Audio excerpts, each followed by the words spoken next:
కార్తీక పురాణం అధ్యాయం 15 కార్తీక దీపమాలార్పణ మహిమ కర్మనిష్ట చరితము. ఓ జనక మహారాజా, తిరిగి కార్తీక మాహాత్మ్యమును జెప్పెదను.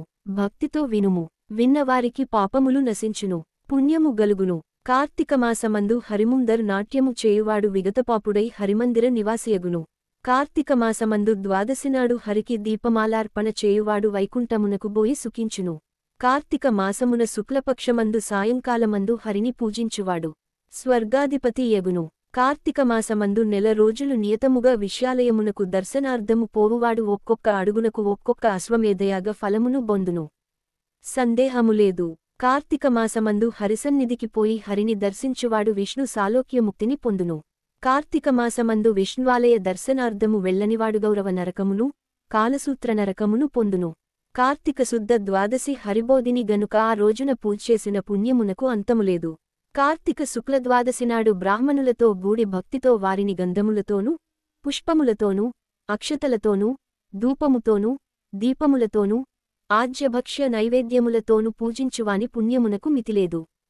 కార్తీక శుద్ధ ద్వాదశినాడు విశ్యాలయమందుగాని, శివాలయమందుగాని లక్షదీపములను వెలిగించి సమర్పించినవాదు విమానమెక్కి దేవబృందము చేత కొనియాడబడుచు విష్ణులోకమునకు జేరి శుభించును. కార్తీకమాసము నెలరోజులు దీపమును బెట్టలేని వాడు శుద్ధద్వాదశి నాడును, చతుర్దశినాడును, పూర్ణిమనాడును 3 రోజులు పెట్టవలెను. కార్తీకమాసమంచు దేవసన్నిధిలో ఆవుపాలు పితుకునంతకాలము దీపము నుంచిన ఎడల పుణ్యవంతుడగును. కార్తీకమాసమందు వారి సన్నిధిలో ఉంచిన ఇతరులు పెట్టిన దీపమును బాగుచేసి వెలిగించినవాడు పాపములేనివాడు అగును.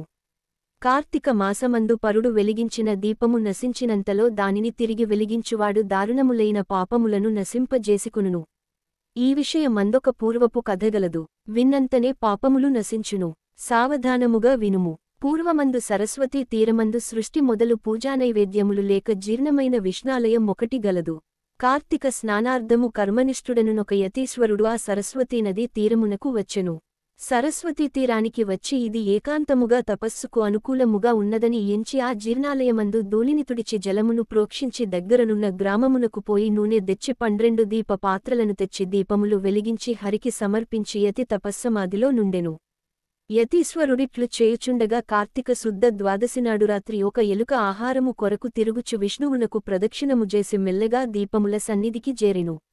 ఎలుక వచ్చి తనతోడనే జ్వాల తగ్గిపోయి కేవలము వత్తితో గూడియున్న పాత్రను జూసి దాని దగ్గరను జ్వాలతో గూడిన వర్తిని జూచి అందున్న నూనెను భక్షించి దానిని తీసుకొని జ్వాలలేని వర్తిని గూడు గ్రహించవలను. అంతలో జ్వాలతోయున్న వర్తి సంపర్యము వలన జ్వాలలేని వర్తయుమందెను. రెండును వెలుగగా వేడిచేత నూనె త్రాగుటకు వీలులేక విడిచెను. కార్తీక శుద్ధ ద్వాదశినాడు హరిసన్నిధిలో యతీశ్వరుడు వెలిగించిన దీపమును నశించిన దానిని ఎలుక తిరిగి వెలిగించినది. తరువాత పూర్వ పుణ్యవశముచేత ఆ రాత్రియే అచ్చటనే మృతినొంది ఎలుకదేహమును వదిలి దివ్యదేహధార్యాయెను. అంతలోనే యతి సమాధిని విడిచి ఆయ పూర్వపురుషుని జూచెను. చూచి నీవెవ్వడవు, ఇచ్చటికెందుకు వచ్చితివి అని అడిగెను. ఆ మాట విని ఉద్భూతపురుషుడు తిరిగి యతితో ఇట్లనియే, పాపరహితా, నేను ఎలుకను, గడ్డిలో గింజలను భక్షించుదానను, నిత్యము ఈ దేవాలయమందుండుదానను.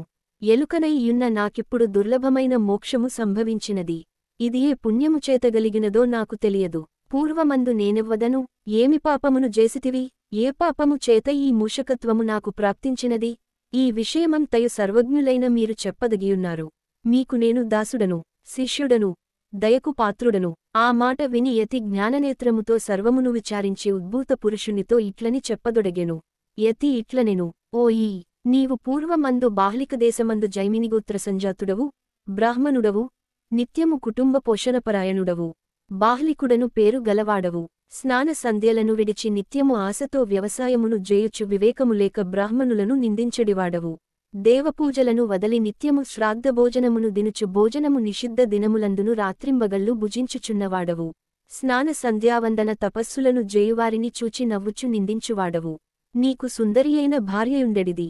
ఆమెకు సహాయము కొరకు నిరంతరము శూద్రస్త్రీని ఇంటివద్ద పనులకు ఉంచుకుని మతిహీనుడవై నిరంతరము దానితో మాట్లాడుచు దానిని తాకుచు హాస్యములాడుచు దానిని పోషించుచుండి నీ పిల్లలకు దానిచేత అన్నమును బెట్టించుచు కన్యను అమ్ముకొనియు శూద్రులకు చల్ల, పెరుగు, పాలు, నెయ్యి అమ్ముకునియు ధనార్జనపరుడవై యుంటివి. ఈ ప్రకారముగా బహుద్రవ్యమును సంపాదించి ఆ ద్రవ్యమును భూమియందు దాచి చివర మృతినొందితివి. ఇట్టిపాతకములచేత నరకమనుభవించి తిరిగి భూమియందు మూషకముగా జన్మించి ఈ దేవాలయమందుండి దేవద్రవ్యమును హరించుచు దీపపాత్రలోని తైలమును త్రాగుచుంటివి. దైవవశము వలన ఈ దినమందు నాచేత పెట్టబడిన దీపమును నశించిన దానిని నీవు వెలిగించితివి గనుక ఆ పుణ్యముచేత మూషకత్వము పోయి దివ్యరూపము గలిగినది.